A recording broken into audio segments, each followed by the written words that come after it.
اس میں سب سے پہلا پوائنٹ یہ ہے کہ جیسے کہ فواد چودھری صاحب نے آپ کو توشہ خانہ کے لاز آپ کو بتائے ہیں کہ 20% پہ ان کے خریدا ہے، اور آگے جاتے ہوئے ہم انگلینڈ میں بھی باہر ملکوں میں بھی کیس کریں گے میڈیا ہاؤسز پہ، چاہے جنگ گروپ ہو یا سما گروپ ہو. لہٰذا اس کے باوجود بھی کوئی بھی ان کے جو شوز ہیں انہیں یہ نہیں اٹھایا کہ جی جو چیز قانون کے خلاف ہے، توشہ خانہ کے رولز کے خلاف جو ہے وہ ایک گاڑیاں، اور گاڑیاں آصف ولی زرداری کے پاس بھی موجود ہیں اس وقت، اور نواز شریف کے پاس بھی موجود ہے اس وقت. اور اسپیکر آف دا ہاؤس راجہ اشرف نے واپس مجھے ایک ریفرنس جو میں نے فائل کیا تھا لکھا کہ یہ نہیں کہ انہوں نے یہ خریدی نہیں ہے یا انہوں نے یہ لی نہیں ہے یا ان کے پاس یہ ہے نہیں. ڈینائل کوئی نہیں آیا. ان کے ڈیفنس یہ آیا کہ جی اس وقت وہ ایم این اے نہیں تھے،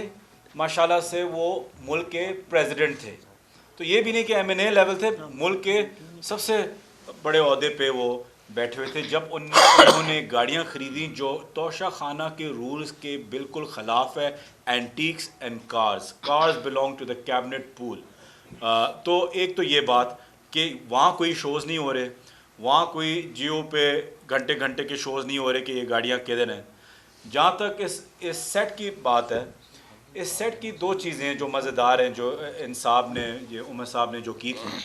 وہ یہ ہے کہ سب سے پہلے جیسے فواد بھائی نے آپ کو بتایا ہے کہ یہ ایک چھوٹی سی دکان جس کی کوئی حیثیت نہیں ہے، بلکہ دکان سے کم ایک ویب سائٹ ہے زیادہ، اور اس سے ایک ویلیویشن جو ان نے بنائی ہے اس سیٹ کی، وہ بنائی ہے $12 ملین کی. اور پروگرام سے 1 گھنٹہ پہلے، اور پروگرام سے 1 گھنٹہ پہلے، اور اس ویلیویشن پہ جو تاریخ لکھی ہوئی ہے وہ 15 نومبر ہے. تو اسی وقت پروگرام سے پہلے کسی اپنے فراڈی دوست کو، پنٹر کو کال کر کے جلدی سے یہ ویلیویشن 12 ملین کی بنائی. میں واضح طور پہ نیشنل ٹیلی ویژن پہ چیلنج کرتا ہوں کہ گراف کی کئی دکانیں ہیں دبئی میں اس وقت،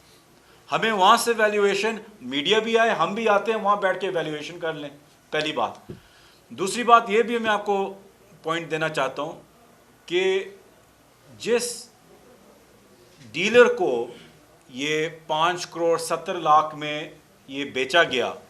اور میری اطلاع کے مطابق اس ڈیلر نے اس کو سیٹ کو آگے بیچا ہے شاید انہی حضرات کو، وہ 6 کروڑ 10 لاکھ پہ بیچا ہے. اور وہ ڈیلر بھی جو تھا اس کا نام میں ابھی ریویل نہیں کروں گا کیونکہ وہ ابھی ملک سے بھاگے ہوئے ہیں، وہ بھی دبئی میں ہیں، کیونکہ جب ہماری حکومت گئی تو ایف آئی اے نے اس جولر کے جو ڈیلر ہوتا ہے اس کو بھی اٹھا لیا تھا، اس کو اندر بھی کیا ہوا تھا کافی دیر سے. اس کے بعد جب اس کو چھوڑا تو وہ ملک ڈر کے مارے ملک چھوڑ کے باہر بھاگا ہوا ہے. تو ان سے بھی انشاءاللہ آج رابطہ ہوگا اور حقائق پتہ چل جائیں گے کہ انہوں نے کس کو بیچا، ایگزیکٹلی کتنے کے بیچا. لیکن جو مجھے ابھی تک پتہ چلا ہے وہ 6 کروڑ 10 لاکھ پہ بیچا ہے، اور اس ڈیلر کا نام بھی پتہ ہے، ان کا نمبر بھی پتہ ہے، ان کو دبئی میں ان کا پتہ بھی پتہ ہے. تو انشاءاللہ یہ بھی حقائق سارے سامنے آ جائیں گے، تو یہ جھوٹ بھی آپ کے سامنے انرتھ ہو جائے گا. تیسری چیز اس میں آخر میں یہ کہ دبئی اس دنیا میں شاید سب سے ایک بہترین سیف سٹی ہے. ہر کونے پہ آپ کے پاس کیمراز ہیں، اور خاص طور پہ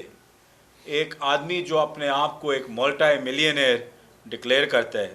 ان کے دفتروں کے لابیز میں، ان کے دفتروں میں ہر جگہ CCTV کیمراز ہیں یہ جب بھی چاہیں لے سکتے ہیں کیونکہ ان کا آفس ہے.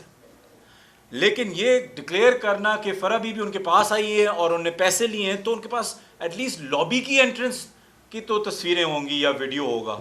کوئی ایک چیز نہیں ہے. دوسری چیز، آپ سب یہاں بیٹھے ہوئے ہیں، آپ کو پتہ ہے کہ آپ 1 لاکھ کی چیز بھی خریدے آپ رسیٹ لیتے ہیں، کچھ لیتے ہیں کہ یہ کسی اور کی مالکیت پہ نہ آئے. ان صاحب نے $2 ملین کہہ رہے ہیں کہ ہم نے نکال کے دے دیے بغیر کسی رسیٹ کے، بغیر کسی کنفرمیشن کے، بغیر کسی پروف کے، اور خود ٹی وی پہ کہہ رہے ہیں کہ میرے پاس کوئی اس پہ